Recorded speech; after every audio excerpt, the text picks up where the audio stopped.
Looking pretty relaxed there, Brent. Does that mean the end is near? You said that a few times though last. It's all good. Do you have an official last day, Brent? Yes, next Friday. Oh wow, okay. And in fact, Bill Chandler should be on this. He's going to join us. So. I was wondering. Yeah. So his retirement was really short.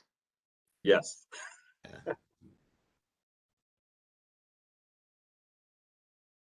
He started here on Monday, so I've been just piling along. Tons of introductions there. Lots of people to meet. How many people do you have? I mean, you're going to cover this, I know, but how many people do you have working for you? On the special constable side of the house, there'll be if we were at full complement, everybody was hired, we'd have 24 people now with the special constable authority. So, so it's kind of a small size. One of the conversations we had with a few people earlier, if you compare just the residential capacity on campus, is about the size of St. Mary's. So that's who lives here. Forget about the daily influx of another 30,000. Yeah. Well, we're glad to have you. My pleasure to be here. Oh, I see Lynn's there. Good afternoon. Hello, Lynn. Hi there. How are you? Trish. Hi, Steve. How are you? Good. How are you? Good.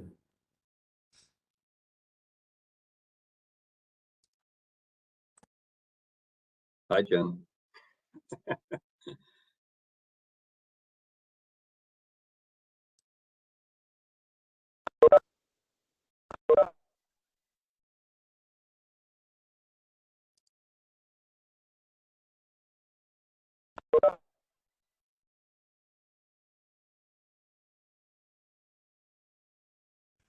You see, Steve, Bill's not smiling right now. He's got just too much going on. A lot of learning going on. It's not too late, Bill. Don't tell him that.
Going to give it a couple of minutes. The mayor has another meeting right now, and Councillor Helmer is in the middle of traveling, so won't be able to make it for public, but I believe we should be expecting Councillor Cassidy.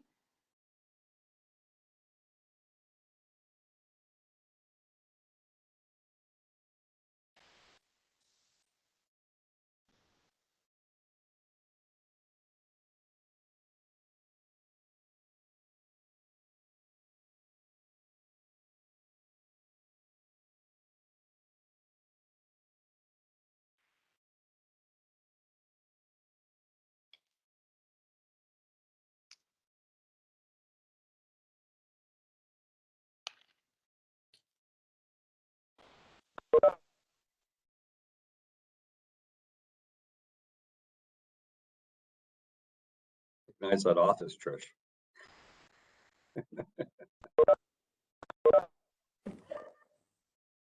Look familiar? I haven't changed much, just so you know.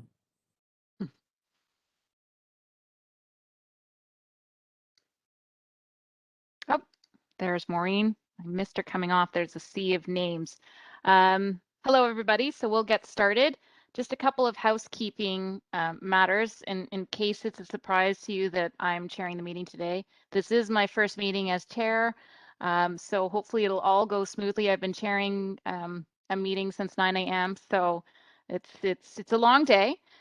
So bear with me as we get through this. For everyone's knowledge, this meeting will be posted to YouTube by tomorrow, hopefully barring any technical difficulties. We're still holding these meetings obviously by Zoom. The board is continuously assessing the safety and the ability to meet in person. So I know we'd initially hoped to start meetings in person again in the fall. We scrapped that for now, but we will let you know if we are going to be returning to in-person meetings anytime soon. The only other housekeeping matter that I wanted to speak to was just conveying the board's thanks and gratitude to all of the officers and first responders for their efforts at Western's fake homecoming on September 25th. There was obviously a lot of people out and about, and first responders were kept quite busy all night long. And so just a special thanks to all of you for the work that you do.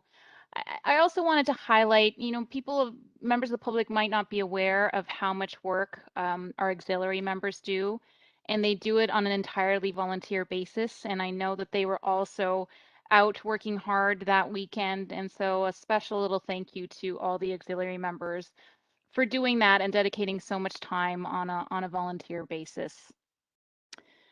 Let's get started. Oh, actually, there is one more piece of news for people who don't know. We had the pleasure of meeting with the new Inspector General of Policing. This is a new position that was created as part of the upcoming updated Police Services Act. The new Inspector General is Devin Clunas, who is the former police chief of the Winnipeg Police Services.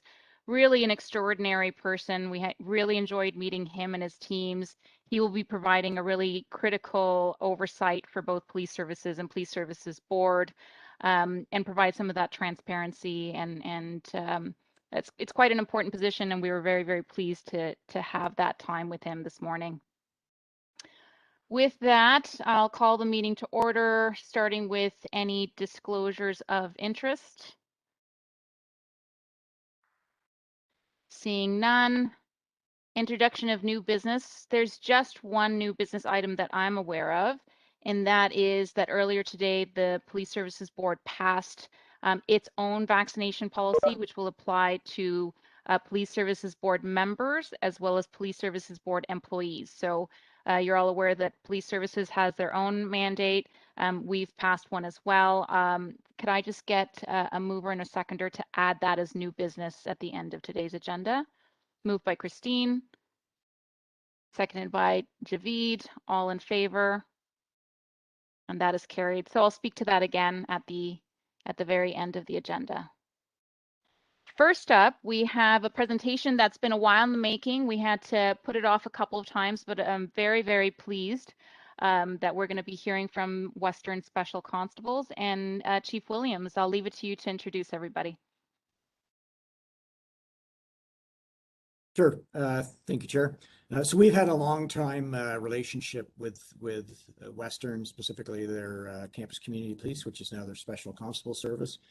And we have an arrangement with them via an MOU between Western and the board. And I think it's been a great relationship. We share a lot of joint training. So the special constables will attend almost all the same training that our officers receive, and bound by the same procedures. And I'm sure Brent Shea will go through all that. But I think it's very productive. We've had a few incidents this year where we've gotten together and worked jointly on different initiatives. And we look forward to continuing that. It's a win-win for both of our organizations. So Brent Shea is the director, and I believe Lynn Logan is still here. There she is, Lynn, one of the vice presidents at Western. And I meet with Lynn and Brent very regularly. And then there's, I think, there he is, Bill Chandler, the new director to succeed Brent, is former superintendent with the London Police Service. We hate to lose him, but I'm really happy he's taking the helm because Brent's decided to retire. So I think that is all the guests we have that I can see that I'm aware of. So I'll turn it over to whomever is actually doing the presentation. So I'm going to start, Chief Williams. So first of all, thanks for the opportunity to be with you today. On behalf of Western and our president, Alan Shepard, I just want to echo what Chief Williams has said in terms of how much we appreciate the long and positive relationship that Western Special Constables, now their new name, has had with London Police Services Board and LPS. And the Chief already introduced two individuals that are well known to you, both our current and our incoming directors. And again, another, I think, great example of the strong relationship that Western has in the city, and a relationship, I think, that's mutually beneficial to everyone. I do want to acknowledge, Madam Chair, based on your comments at the beginning, that and thank Chief Williams, the deputy chiefs, and all the entire London Police Service for their leadership, support, and partnership on many events, but in particular our unsanctioned street party. There's a lot of work that goes into that operational planning on many sides, and we're equally appreciative of all of the work that entails. So I think with that, I'm going to turn it over to Brent, who's going to do the bulk of the conversation, or bulk of the presentation. Thank you, Lynn, Madam Chair, other board members, senior officers, and executive of London Police Service. It's our privilege to be here today. I know there is a PowerPoint presentation, Jen. I don't know how that shows up, or whether it's just in the, or whether it shows on the screen, or whether it just shows, but I'll walk through. So as already has been indicated, the name change has already taken place when we first started this presentation, but the Campus Community Police Service, the name has changed, and I'll get into the reasoning behind that in a few slides down. But Western does employ a special constable service. The special constables are employees of the university. However, their authorities are approved and supported by the London Police Service Board. And with the approval and support of that, of the Police Services Board, then the appointments are made by the Ministry of the Solicitor General.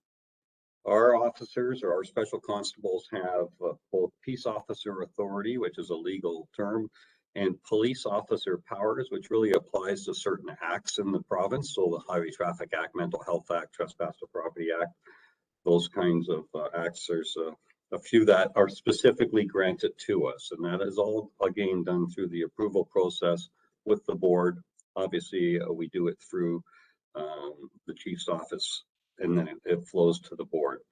There is an MOU that exists between the London Police Services Board and the Board of Governors at Western that define this process.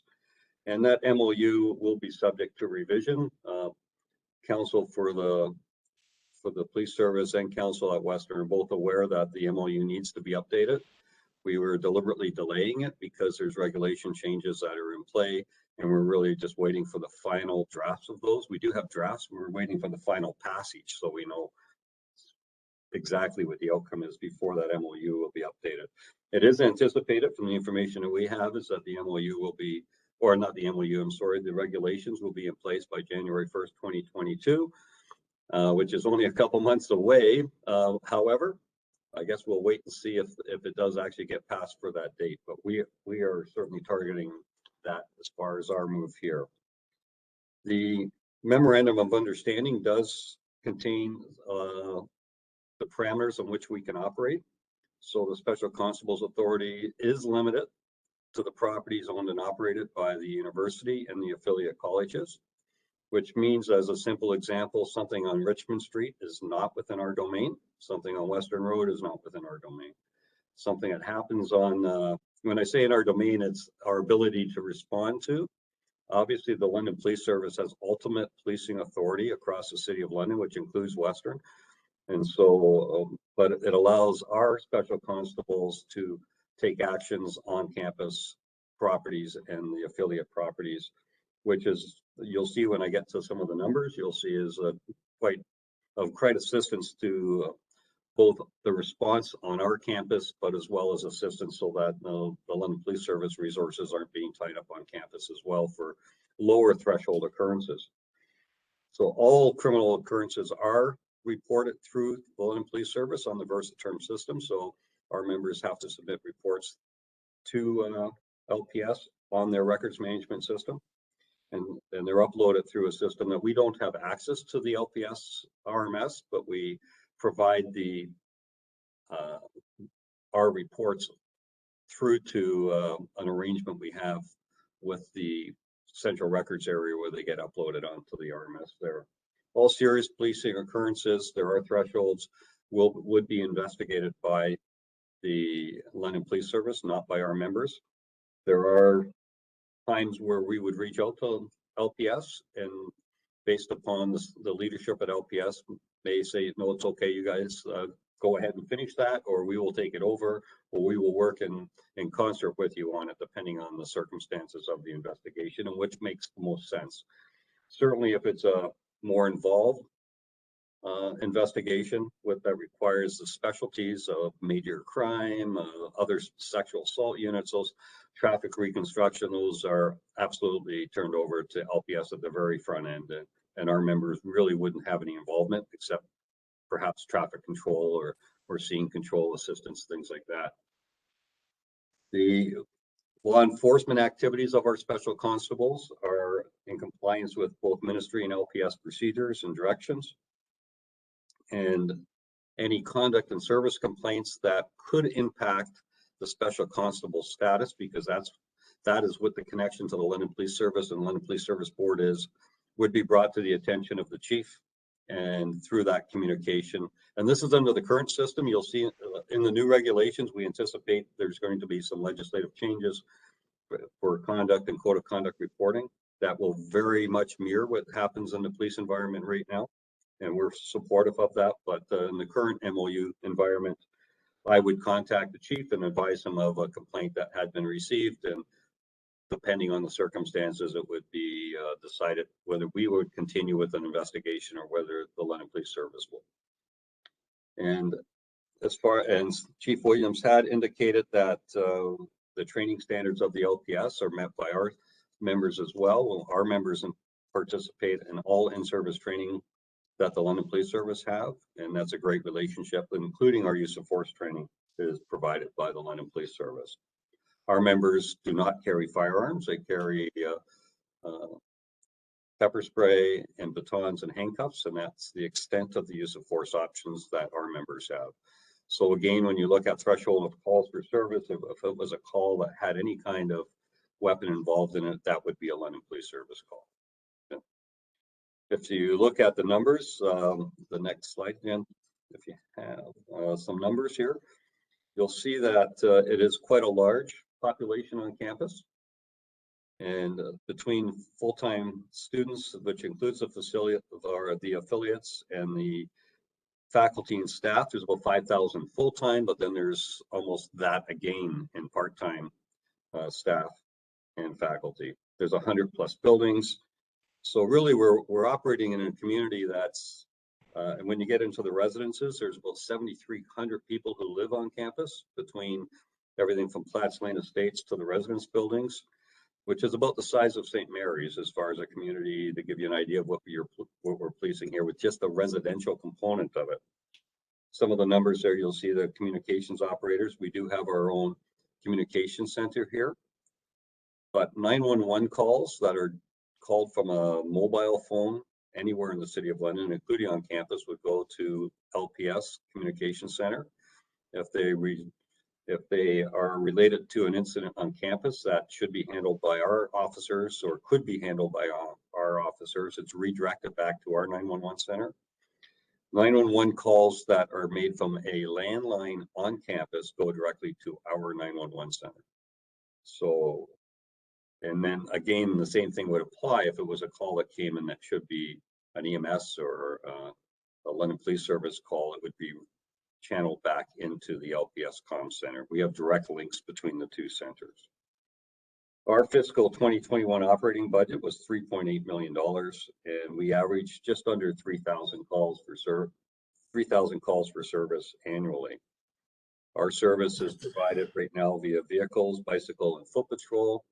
We do have 3 marked patrol vehicles right now, and Lynn has just approved a 4th one as we increase our complement again, so we will have 4. And certainly in the nice weather, we encourage our members to be on bicycle.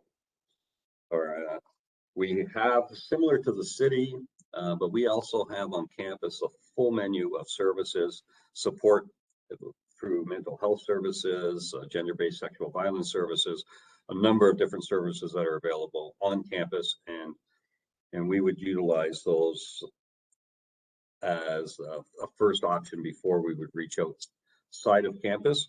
Law enforcement is actually the final option on campus. We would use code of conduct, other kinds of measures on campus to mitigate behavior problems before we would get to law enforcement. It's literally the last option that we would go to on campus. And so that's one way that our special constable service could differ if it was only covered off by London Police Service, is the knowledge of the other opportunities that exist on campus to educate about errant behavior, as opposed to try and law enforce our way out of errant behavior. There are some changes coming under the Community Safety and Policing Act, and those what I spoke of. Our special constables, there's 5 classes. Our special constables are in a specific class, Class C. So they would be in the same class as TTC, OC Transpo, Metrolinx. There are 9 universities that have special constable programs, and Fanshawe College. So there are 10 post-secondary institutions that have special constable programs. Some of the changes that are occurring is that the province has legislated that only public policing is allowed to use the term police, which is why we were involved in a rebranding, and that we also need to have a clear differentiation visually as well. So at one of the very first slides, you would have saw our officers are wearing a high visibility uniform, so it does differ from what a London Police Service uniform looks like. So if both an LPS member and a Western Special Constable member were speaking to somebody on campus, it would be very clear that they're different, that one is a London police officer and one is one of our special constables. Also, our cars have been rebranded and have the term special constable on them, and all our uniform shoulder flashes, all our wording, signs, everything has changed. So you will not see the word police on any of our material, any of our uniforms, any of our vehicles, offices, anywhere on campus any longer. All that has been altered. Essentially, at the end of the day, it was to ensure that it was distinguishable and there was no confusion within the public as to who they were dealing with. And we're totally comfortable with that. It makes sense. And in fact, it actually helps the identity of our members. So there isn't confusion. Are you them? Are you? No, we are who we are. They are who they are. It's actually a beneficial outcome, the legislative changes. And as I said, we do anticipate that they would come into play, at least the ministry's telling us, by January 1st. But I know Chief Williams will know that sometimes what the anticipated deadlines are in reality with the ministry could be two different things. So we'll wait and see.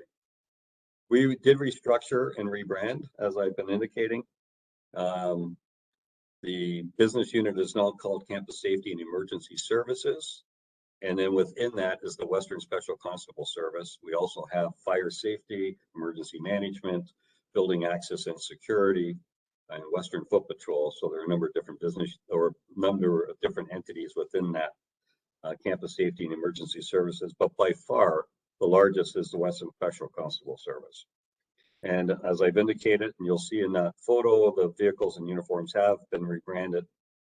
And we are clearly distinguishably, visually different from London Police Service. And also the sign on the outside of the building, that up until a month, 2 months ago said Campus Police on it, you'll see now says Special Constable Service on the outside. I can't overemphasize, having spent 35 years with London Police Service and now having been here, I can't overemphasize the value of the relationship between the two entities, the strength of the relationship. And I agree with Chief Williams wholeheartedly that it's a win-win on both sides of the equation. We certainly, as a Special Constable Service, have the ability to take away a number of calls that would be the London Police Service would have been tasked with. And the flip side to that, it allows us to provide to the Western community a response that doesn't necessarily have to have a law enforcement component if not necessary. But if it is necessary, we can do that. And it also allows us to likely have a quicker response just because we're right here on campus and able to do that. So we will certainly look to continue that strong partnership. I welcome Bill Chandler to come in and assume the director's position here, and again, continue that strong relationship with the London Police Service. And subject to that overview, Madam Chair, certainly open to any questions any of the board members or other people may have. Thank you so much, Brent. I open it up. Let me just see. Jen, can you unshare so I can look at everyone's faces? There we go. Okay. Any questions from members of the board? Comments?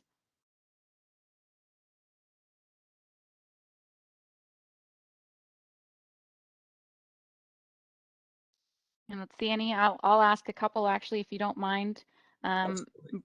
Brent and or Bill, if you wanted to put Bill on the spot just to make him squirm a little since he did leave us. Can you talk to me a little bit? I know at the very beginning the chief talked about training. I think that's important for the public to understand that the training that's received, and I'm thinking more specifically, it sounds like it's all the training the police receive. So maybe you can just confirm that training is trauma-informed training, training around implicit bias and diversity and so on.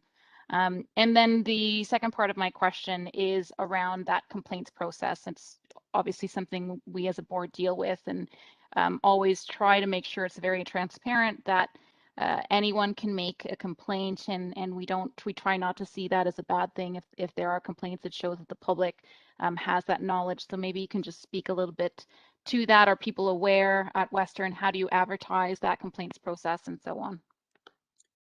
Sure. I'll start. Sorry, the first part was the training. The training side.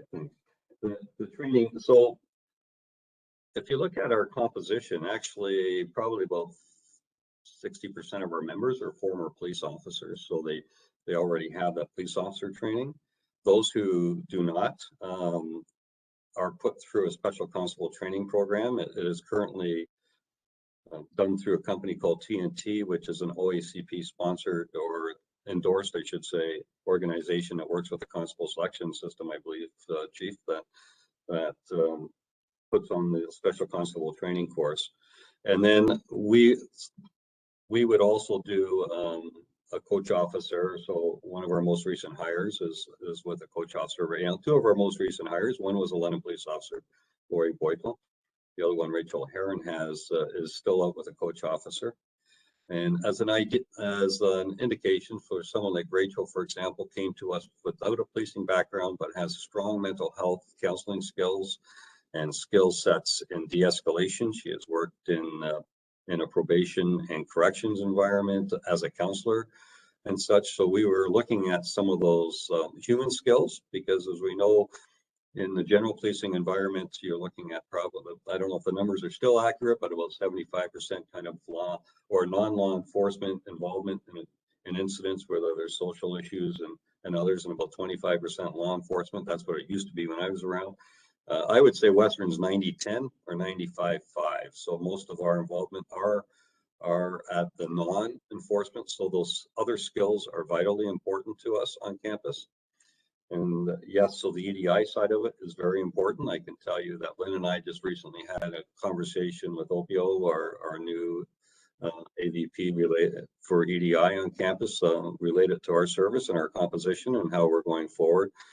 So certainly it is important to us, and Western has a high value on EDI, and our members receive the in-service side training at London Police Service. So essentially the same ongoing training that the London Police Constables would have, or London Police Service members, not just constables, would have, is the same training that our special constables have. We also utilize the Canadian Police Knowledge Network system as well, and all our members take a variety of course and training opportunities through them. So, and we do look for other in-house training, whether it's, as an example, recently freedom of information and privacy kind of training, which was done by the legal department at Western. So we look for other training opportunities as well. As far as the complaint process, we're very fortunate, well, knock on wood here, but we only have one or two a year, if that. And generally there are things that are a misunderstanding, or sometimes they could be a perception thing. Our members, as I say, because we're probably not engaged in law enforcement activities the same as public policing, the likelihood of hands-on kind of environment for excessive force and those kinds of things is reduced, because we're not involved in that as much, because we have other options that we transition to. It doesn't mean that it can't happen, and it doesn't mean it hasn't happened. So if it was that type of an occurrence under the current environment, we would be contacting the chief's office, because for us under the current involvement, that would be an excessive force kind of complaint would be investigated by London Police as an assault, because our members don't come under the same SIU or any other kind of environment right now. That is potentially going to be changed in the regulations that's coming up. So we do have the draft regulations, and there are some code of conduct changes, and there are some essentially the conduct listing for the special constables will almost mirror the conduct listing in the Community Safety and Policing Act that exists for police. That's what's proposed. I can tell you that from the calls that I've been on with the other 9 post-secondary directors, we all support that. Nobody has any concerns about that. It is fine. Our people should act professionally, just as anybody else should act professionally. Thank you, Brent. Yeah. Any other questions or comments?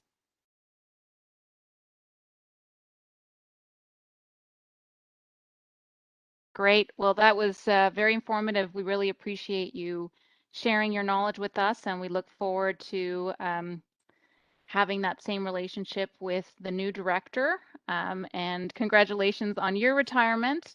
And you are welcome to leave. Obviously, if you wanted to stay for the rest of the public meeting, you can, but you can also, you and your team can leave if they wish. Great. Thank you very much for the opportunity. Take Thanks care, very everybody. much. Bye Okay, now. thanks, Brent.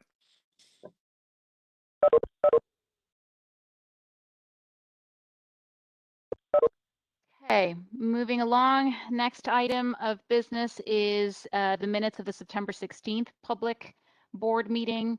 Can I have a mover and seconder to adopt those minutes, please? Moved by Javid, seconded by Maureen. All in favor? And that is carried. Next up, Deputy Chief McIntyre. You're going to speak to us about a Special Investigations Unit report. Yes, thank you, Chair. Through you, I can just give you a high-level update on what these are. Just for the public, all SIU investigations are, of course, on their public website. So if you need more details, please always refer there or to online here. But what I'll give you is just an overview of this. This is really truly becoming a very common occurrence in London. But there's enormous risk associated with these calls for our members. In this case, it was in May. There was a 911 call. A male was acting erratically, waving around a knife. Officers responded. They placed the male under arrest. The male was asked to show his hands. He refused to do that. He started to walk away from the officers. Again, in speaking and highlighting the risk, there's risk to our officers, but there's risk to the public because there's such a sense of uncertainty there on what the male with the knife is about to do. So consideration in this case was given to using a conducted energy weapon. Some people know that to be a taser, but there's, of course, risk associated to deploying a taser and that you don't know how the male could fall or would fall and where is the knife. Could it injure the male? Could it injure an officer? So in this case, what the officer did was they just did a leg sweep, it's called, and they just kicked out one of the male's leg. He fell to the ground. They were successful in arresting him. The male, upon arrest, complained of a soreness to his hip. He was transported to hospital. He sustained a fracture to his right hip as a result of that fall to the ground. SIU is then notified of that injury because by definition, it is a defined serious injury according to the legislation. So they come in to do a full investigation. It was determined at that time by the SIU that the force used was reasonably necessary and proportional. So that's key. We do a follow-up parallel investigation looking at both the service policies, but also the conduct of the officers involved, and no misconduct was found. All officers were found to have fully cooperated with the SIU investigation in this case. But that's just a high level overview for your review. I'm open to any questions should you have any. Thank you, Deputy Chief. Do we have any questions from board members?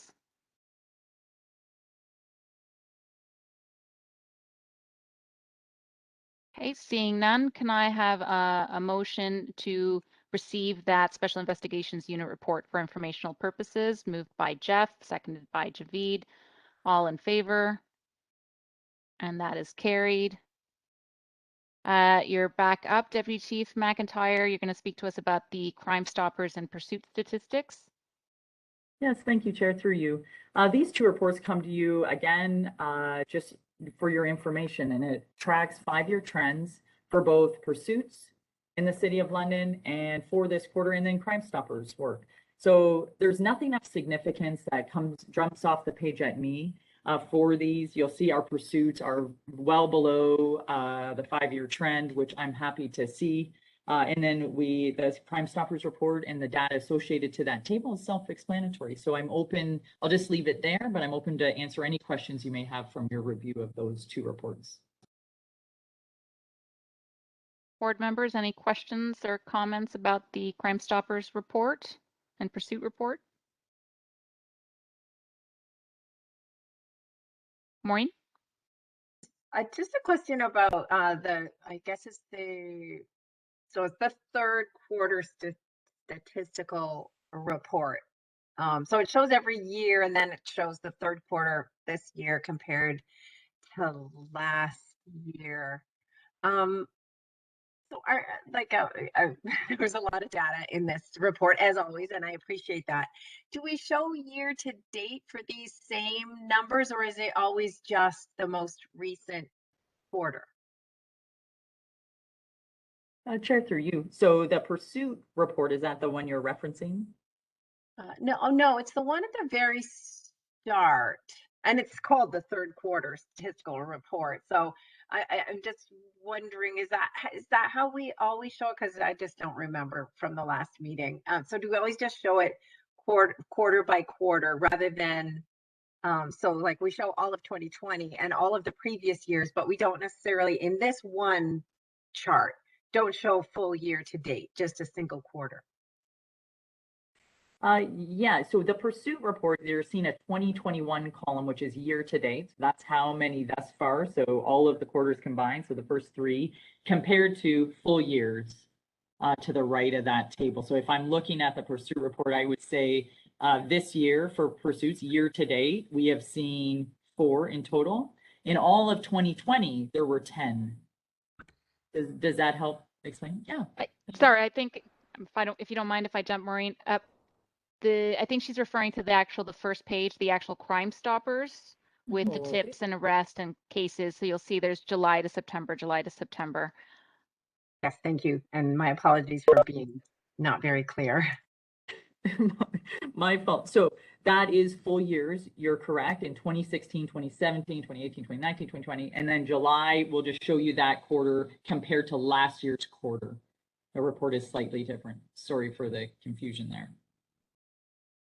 Christine? So that report caught my eye as well, and in particular, the significant difference between stolen property recovered, narcotics seized. The dollar figure is dramatically different, even if you're just looking at one quarter, because of course we look at it's not 25% of, for example, what I'm seeing in the other columns, and I just wondered if there was a comment on that. Yeah, you'll recall the second quarter report was very similar. When I specifically drilled into that, it was largely related to COVID, the numbers, and Crime Stoppers work in that regard. So they forward tips. You see the tips are way down compared to, so it's really just a reflection of an impact we see as a result of COVID. Well, but the tips are only they're comparing 1 year to 1 quarter, so they're not that down relative if I'm dividing it by 4 kind of idea. And oh, I see what you're doing. You're dividing it by 4. I would have said that, probably the better reference tool is 2019, but if you're doing math divided by 4 there, because 2020 would have had major COVID impacts as well. Sure. Yeah, I can drill into that further and provide a better update. When I spoke about it at the second quarter, there was really attributed largely to COVID, but I can drill in further to see if I can find a additional clarification there for you. Sure, that'd be great. Thank you. Any other questions? Seeing none, could I get a motion to receive for informational purposes that report as well? Moved by Maureen, seconded by Christine. All in favor? And that is carried. And Deputy Chief McIntyre, again, you're going to speak to us about the third quarter stats on complaints against police. Thank you, Chair, through you. So before you is our third quarter complaints against police. It's I'll walk through a little bit of this. It's fairly consistent, but I just wanted to highlight a couple issues or trends that I see from a 5-year trending perspective. So when you look at the first, you see a large jump from 2020 to 2021 in local discussions. And so I would say to you that those are elevated, and we see this, and I believe anecdotally this is felt by our officers on the road as well. So there is a large impact, I believe, to COVID in the community, and I think just stress and workload, and our chief will speak further about that, so I will not, but where there is a frustration. So you see a lot of complaints coming in, and we've seen this with call times being elevated. So if I just really look at local discussions, which takes you to the last page of this report, you can see we look at conduct, we see conduct complaints are elevated. We also see that time on call. So right away, we see an elevation in complaints coming into us through a local discussion because it took us a long time to respond to a call for service. Now, more than not, a lot of complaints that come into us about a local discussion are frustrations with the public because they believe that the attending officer should have been able to do more. When in much of that is resolved because it's really not a police function, or the public believed that the police could take further action, but legislatively we cannot. So that's okay, and those concerns are great to come into the police agency. We navigate that and are able to have those discussions with members of the public after the fact, though, unfortunately, in most cases, to resolve them. So you see that in oftentimes we do resolve a lot. That is only because our people are speaking and hearing the complainant and really kind of explaining process. We do see conduct complaints go up. What does that mean? And this again speaks to frustration. So with the delay in calls and the delay that it takes for an officer to respond to a call, we see enormous frustration with the public, and rightfully so. We see the officer spending the first 10 minutes of their call de-escalating that. That frustration often will translate into a complaint. Does it mean too that our officers are losing capacity to be poised and professional? So I do see incivility complaints going up as it relates to our officers. But again, you'll see the drivers of that is just frustration and then capacity of our own people. So it's not lost on me that we don't see that jump per se, but I would give you, that explanation. We're appreciative that the members of the public call us though. So it's not that I don't want the complaint, but it's good to have the conversations and to air the frustration. And we do hear them, and our officers are impacted. That's the other piece of that. So aside from that, and it's a big jump, and I don't want to go into those impacts because the chief will speak to it further. But if that is my report to be received, and if there's any further questions that you see in that, I'd be more than happy to try to answer them.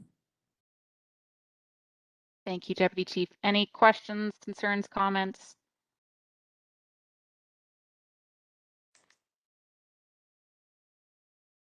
It's always very helpful when these reports are detailed, so it allows us to understand the material and not ask as many questions if you're wondering. Can I get a motion to receive, again, for informational purposes, the complaints against the police third quarter report, please? Moved by Maureen, seconded by Christine, all in favor, and that is carried. The next item on the agenda is the Anti-Racism Advisory Panel monthly update. We haven't met between the last board meeting and this board meeting, so I don't have an update, but we are meeting next week, and so I'll be able to provide the board with an update at the November public meeting. The next item is the other advisory panel, the Mental Health and Addictions Advisory Panel. Dr. Sequeira, do you have an update for us?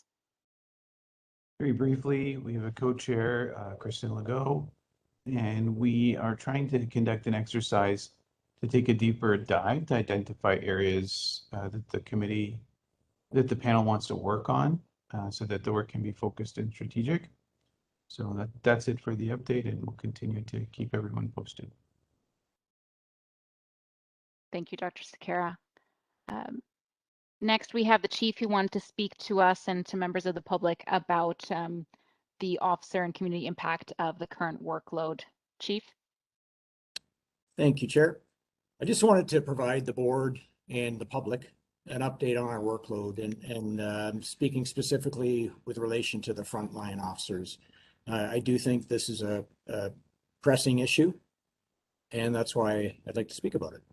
So I just want to set the stage for everybody. Our communications center receives in excess of 100,000 calls every year. And our staff in our comm center do a very good job of triaging those calls, and many are resolved or diverted through other means rather than dispatching an officer. So a lot of that's by telephone, online reporting, or referral to another agency. We're always looking at ways to mitigate the workload of our patrol officers, but at the end of the day, police officers have to attend to certain calls, and there's certainly an expectation among the public that we do so. Of the calls that are not diverted, these are further triaged based on risk to public safety, life and death, serious injury. versus a property offense, for example. And most members of the public and the board have heard about code 1, code 2, code 3 calls. So that's in order of urgency. So to date this year, for example, we've dispatched just under 50,000 calls up until the beginning of October, which is actually a negligible decrease over last year, which is interesting. But we know that the calls are growing in complexity. And I've spoken about this a number of times publicly before. So whether it's because we're dealing with persons in crisis, the enhanced efforts surrounding sexual assault investigations, missing persons, violent crimes, weapons, whatever the case may be, the trend line is absolutely clear that it's taking longer for officers to complete these calls. And due to their very nature, they're more complex, and we've created or placed increased expectations upon them. So how much longer is it taking?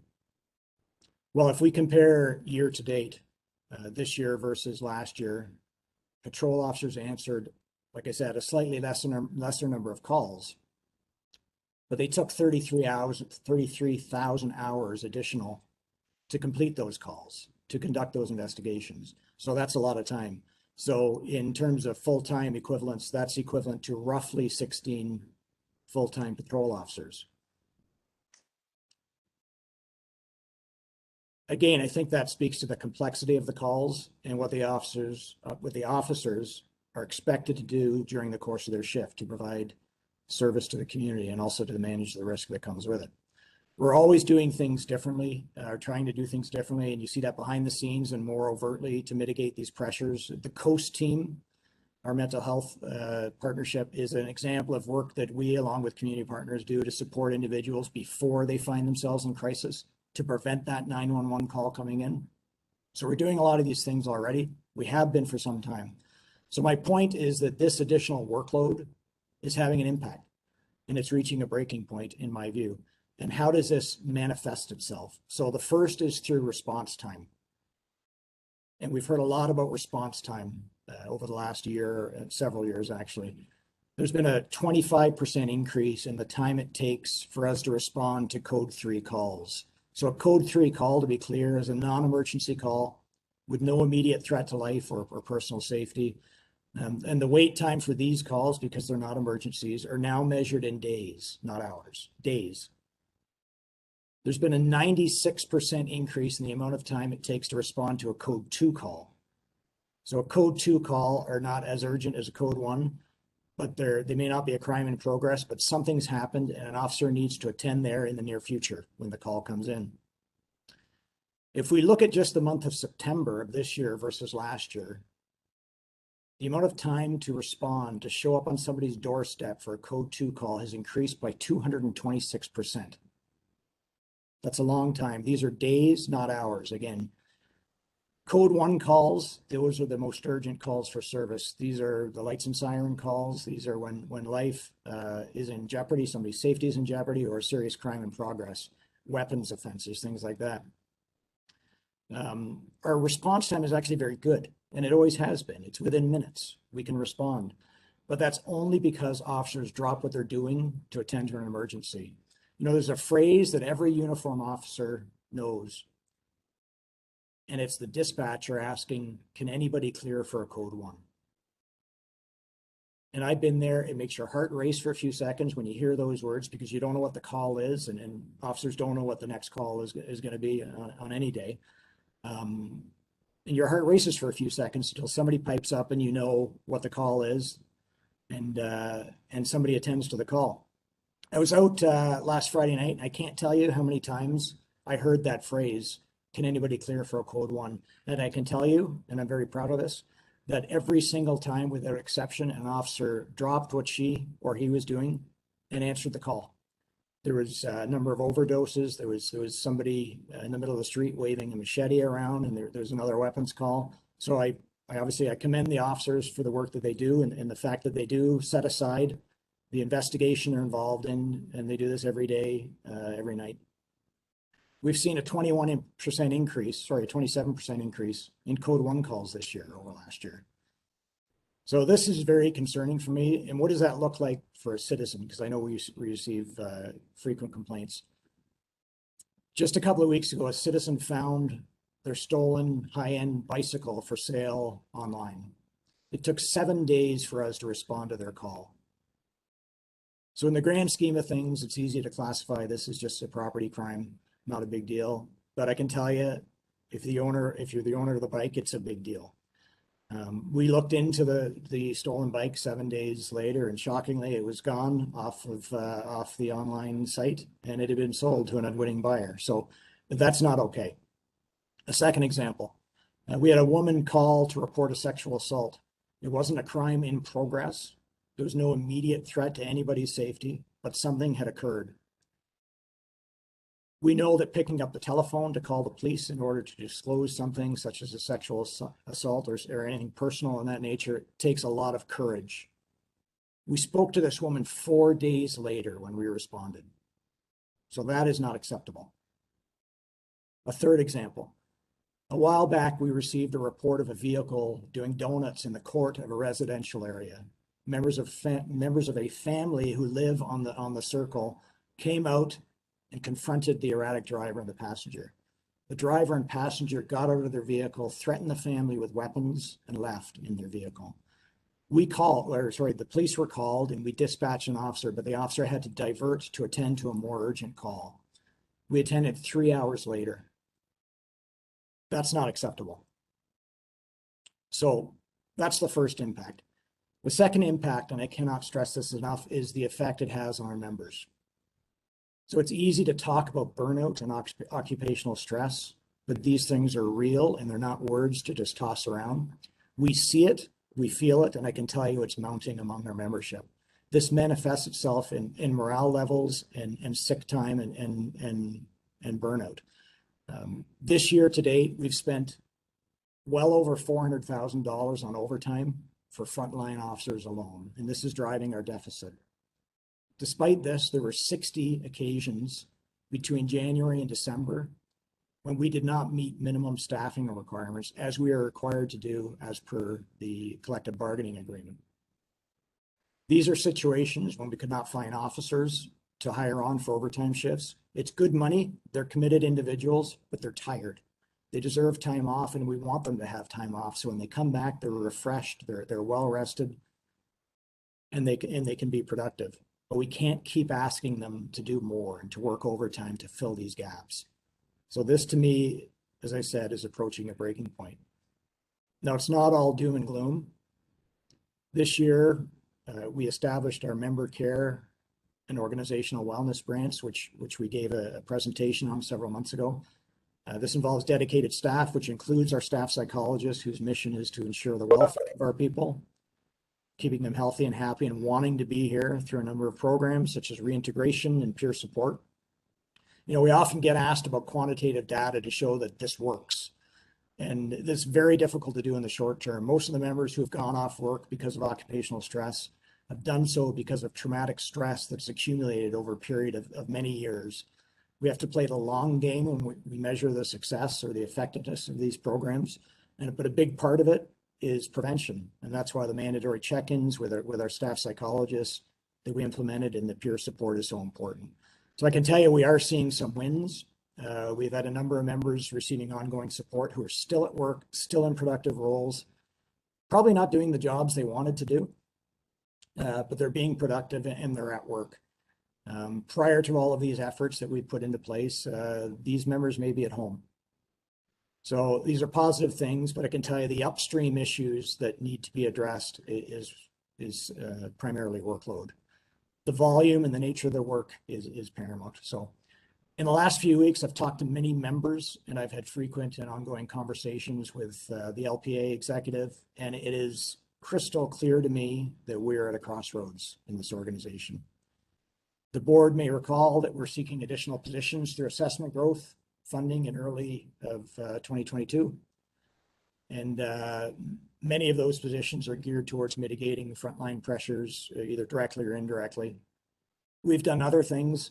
Officers who are normally deployed in schools, given the review that is ongoing with relation to the SROs, we've been able to redeploy them.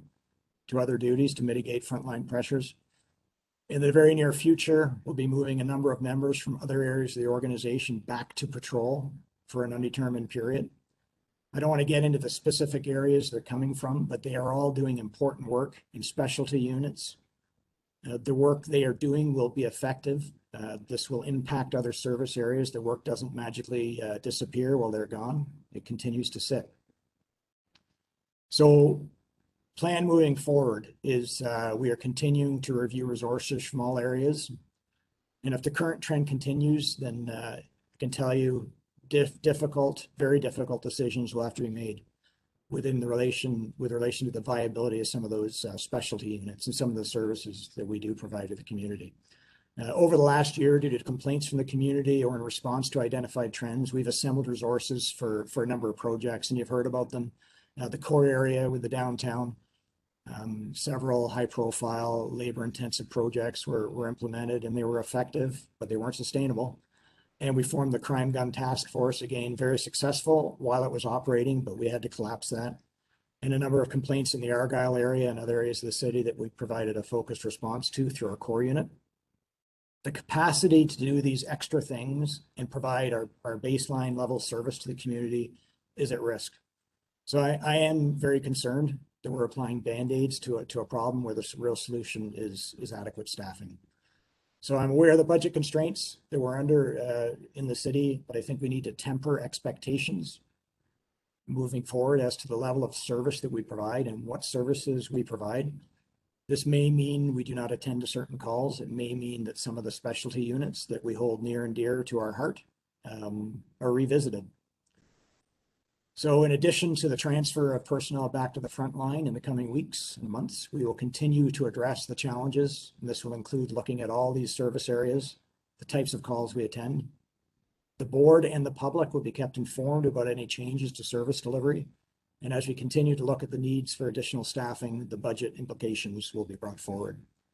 And I obviously will consult with the board throughout this process. So I was a bit lengthy, and I apologize, but I feel very strongly about this. There's not a lot that has ever really kept me up at night. This bothers me. And we are at a crossroads. So I want to flag this as an area of concern for the board and for the public. And I'd be certainly happy to take any questions.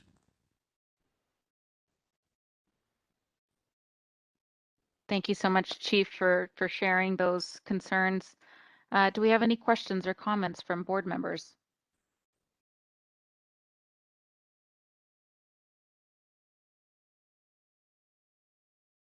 Maureen. We're doing a lot as far as looking for ways to be proactive, looking for ways to do like preventative kind of stuff, and the idea of data-based policing. Do you have any, in recognizing that this is a current and acute issue going on right now that has to be addressed in the immediate term? So you have any kind of optimism for the way that you and your deputy chiefs are looking at some of the things you're looking to change in how you do policing, more innovative things, creative solutions to things? Is there any hope that there will be any benefit downstream from the kind of work that you want to do? And is that progressive kind of work in jeopardy because of the acute nature of the crisis that we're in right now? So your final question there, first, thanks for the question. The final question was a great question, but I'll address the first one first. Yeah, there is optimism. We do a lot of data-driven policing in this city, and the downtown project we did is a great example. That wasn't all police.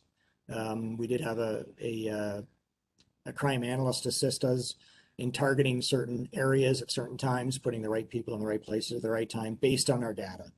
And we utilized folks from the city and a number of other community partners to address all of this in a comprehensive way that was not about just going out to arrest people, to continue the cycle, because we know that doesn't work. Very effective, but not sustainable. So to the second part of your question, We can do these projects, and they are incredibly effective, but they're not always sustainable because the other calls keep coming in. We did another project up at the university area for break and enters. Same thing, very effective, data driven, it's proactive education, enforcement, a bit of everything, but not sustainable. So the nature of the calls in the community, you know, I've gone on about it before. There's the trifecta: mental health, addiction, homelessness, and they commingle a lot of times these issues.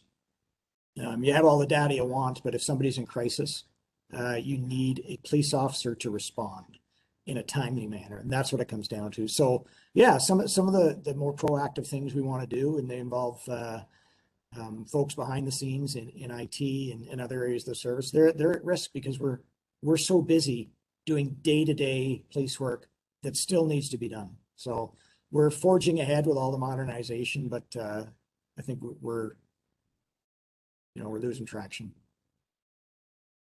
A follow-up to that, Madam Chair? Yes, please go ahead. So I know I had a conversation with Deputy Mayor McIntyre a little while ago, just about some of the issues that are new to the Masonville area. I got a call from the general manager there, and she said, in her words, she's seeing things that they have not seen before, and it's new and it's regular now. And so some of the more proactive stuff that was happening in the downtown, do you think that people that just want to be left alone and know that things are happening downtown may have migrated to other areas? That's one question. And then the second question is, knowing that the downtown approach was effective and was a partnership with multiple organizations, are there things that partner agencies could be doing to take some of that upstream work? So rather than police doing it all, and knowing that you, in a proactive way, you worked together in a collaborative way with agencies, could these agencies be doing the upstream work instead of the police to prevent it from coming down and landing at your doorstep? Yeah, it's a great question, and many of them are. I can't speak to what extent, but we've obviously partnered with the CMHA, St. Joe's, and Middlesex London Paramedics from the Coast team. And there's the London Cares is out there, and there are a lot of agencies doing a lot of things, and they do fantastic work. And we partner with some of them. Others are we do a handoff, or maybe they're a first responder. But we've been talking about this for several years right now, and here we are today, and we're busier than I've ever known it, and I've been doing this for a while. So we talk a lot about partnering, and I believe in the partnering and the collaborative approach and upstream solutions. And we talk about how lean we are. We're lean. We have a low police to population ratio. That's not always something to brag about, because at some point that becomes a public safety issue. And I think we're on in an officer safety issue. If the officers aren't healthy and coming to work well rested and wanting to be here, then we've got a problem. And I can't stress enough that the morale is in jeopardy. They work hard. Like I said, when I was out last Friday, and I hear it on the radio all the time, the officers go clear for these Code 1 calls. They drop what they're doing, knowing they have to come back to it, but they're not going to get a chance to during their shift. But they drop what they're doing to go out to respond to an emergency. So if you do that enough times, like, how can that not, in an accumulative way, affect you? So that's what we're seeing. And I cannot stress this enough. The cumulative impact of the stress when these officers are going call to call to call, emergency to emergency, everything is high stress out there now. We do so much over the phone, so much online, that every call is a heightened alertness. And that is impactful, and that's tiring, and it's stressful, and it accumulates, and it weighs on people. So I've gone off on a bit of a rant here, but I really feel strongly about this. I mean, we're at a breaking point, and police to population ratio is low. Well, maybe it should be higher, right? So it's sooner or later, this will impact budget, and we're getting there if we're not there now. Any other questions or comments? Jess? Thank you, Chair.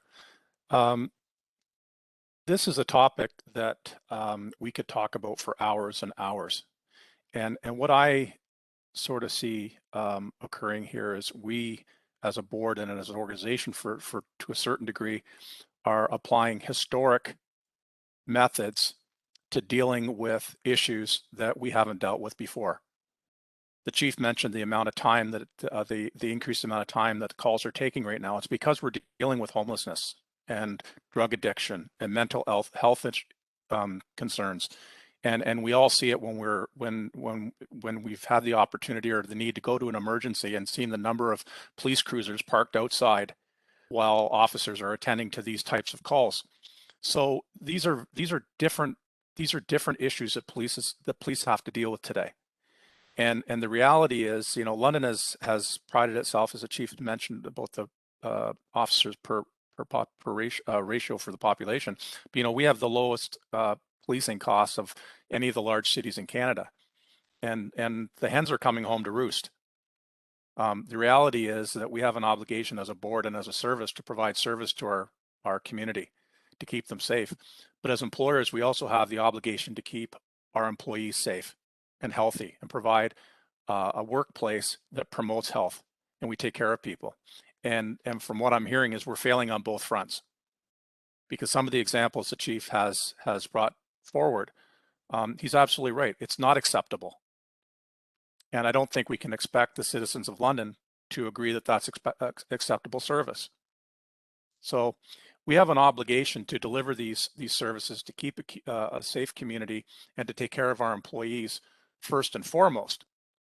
We as a board have the obligation to make sure that we are, from a fiscal standpoint, that we're responsible and that we spend money well.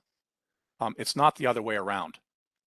It's not spending the money a certain way and hoping to get a result. We have to get the results, and obviously we need to have a change in the way that we're approaching this. So I, for one, and I know that I work closely with administration on the budgets, would certainly welcome a plan that will give us a path forward. Because as I said, we're not, as a board or as a service, or even as a city for that matter, going to deal with some of the issues that we have in society today.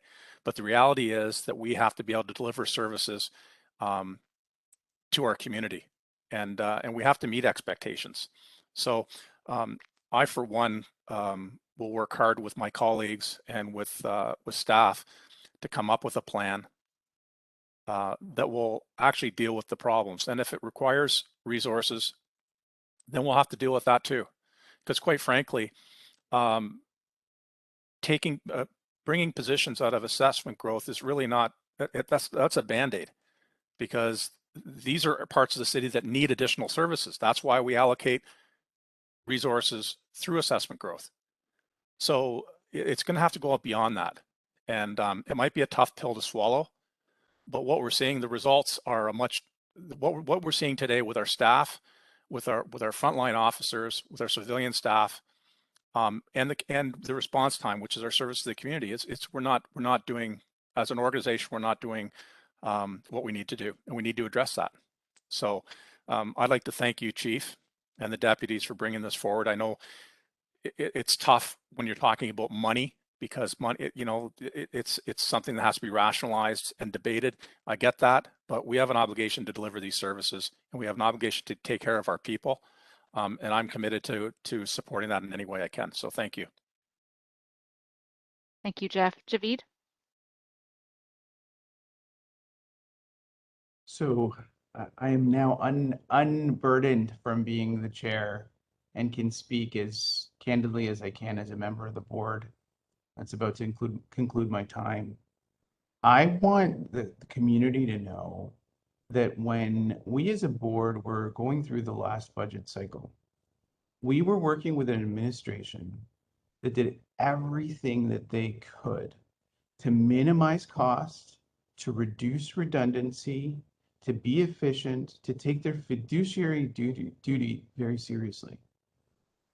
That's not always reported. And I think it's important that the public know that we worked together, we worked collaboratively, and admin and Chief Williams were supportive of that. What's happening in the streets of London is happening in streets across Canada, North America. People are not well. There are upstream and downstream consequences of the global upheaval that we're experiencing across the world. In this context, we as municipal police services boards can only do so much without the support of provincial governments under whose jurisdiction it is to ensure that municipalities get sufficient funding to keep communities safe. And frankly, we haven't had that support from the provincial government, and it's unacceptable. We need substantive investments in our communities in order to keep our communities safe, in order to address the health and well-being of officers and community members. You can't do something with nothing. We in the mental health community have been told this for years. Do more, reallocate. But you just reach the point where you can't do something with nothing. You need positions, you need people. So I think it's up to us as a board to speak loudly at a provincial level in terms of ensuring that this punitive effect of municipal downloading doesn't impact police budgeting. We also should continue our consultation and be proactive. I appreciate that the chief bringing this to our attention. We need to take action and we need to be proactive today, but we also need to be proactive when thinking about the funding formula for the next budget. Thanks. Thank you so much. My vice chair is not available today, so Javid, if you could just very briefly take over chair. Just I want to echo. I don't want to be repetitive because my colleagues have already said much of this. I just wanted to let people know that I had the privilege of also going on a ride along a couple weeks ago with Staff Sergeant Sutherland, and it is. I think we underestimate the impact of watching a list of calls for service that just keeps growing. It is like your worst nightmare to-do list. I mean, I know that I function on to-do lists and I just look at my to-do list and it stresses me out. But imagine that times 10, and imagine that in a sense that these are all people waiting for you, waiting for help, who need services, and maybe waiting 2, 3, 4, 7 days, and that. All I saw was dedication from the police officers just trying to get as much done as they could during their shift. But I can't imagine the psychological impact that this has on them. And frankly, the impact it has on the community. And, one of the examples that Chief Williams brought up was brought to my attention on social media. I'm sensing that growing frustration from community members saying, where's the police? Do they not care?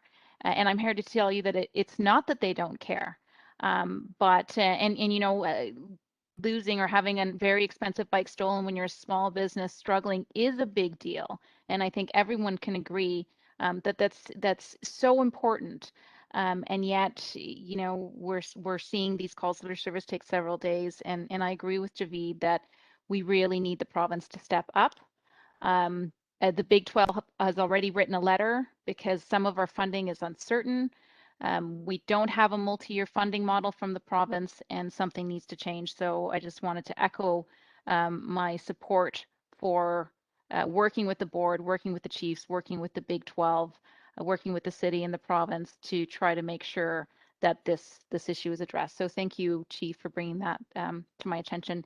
I am aware of the time, but Jeff, I'll let you get the last word in, and then we just have one more matter on the list. Go ahead, Jeff. Thank you, Chair. I appreciate it. And just a follow up to what Javid and Susan have both just said. I understand the dependency that we do have on the provincial government for funding, but we also, as an organization, have the ability to lobby our city councilors to make sure they're aware of the challenges that our frontline officers are dealing with on a day-to-day basis. Because I will guarantee you this, is that the same people that complain about tax increases are the same people that are complaining about poor response times from our service. So it might be a tough pill to swallow. We have 3 members of council on our board. It's very, very important that we communicate because that's something we do have some impact on. We can achieve some rate increase in funding locally. It's not popular. That's the issue. And I'm not a big proponent on raising taxes, believe me, but I'm a much bigger proponent of having a safe community and having a workforce in our police service that feels supported and appreciated. So, you know, I think that we do have to lobby the government at other levels by all means. I think we should be doing that, but that's the long run. I think what we really need to do is do a good job in the next short period of time of communicating this to our elected officials locally, municipally, that do have the ability to allocate funding if available and if they feel it's necessary. And a safe community there's nothing more important than a safe community. Thank you, Jeff. We'll park that from now. I know that we're going to be hearing more about this in the future. And Chief, I think I speak for everyone. I say, please let us know how this unfolds and ultimately what kinds of supports the board can provide to make sure that some of these issues are addressed. The one final matter we have is the new business, which is the Police Services Board vaccine mandates. I mentioned this at the top. I just wanted to let everyone know that we have now approved as a board our vaccine policy. It is posted on the website. Our wonderful administrator is going to be also posting it on our Twitter account so you can read through it. Essentially, it applies to all Police Services Board members and employees of the board. We have until November 4th to provide proof of vaccination. We are limited to some extent in terms of what we can do with board members who don't provide that proof simply because we're governed by the Police Services Act. But you'll see from the policy that we try to account for some of those measures there should anyone not comply. I should mention that we don't anticipate any non-compliance from police board members and employees, but that policy has now been adopted and will be available for everyone to view. Any questions or comments about that? I don't believe we need a motion because it's already been adopted.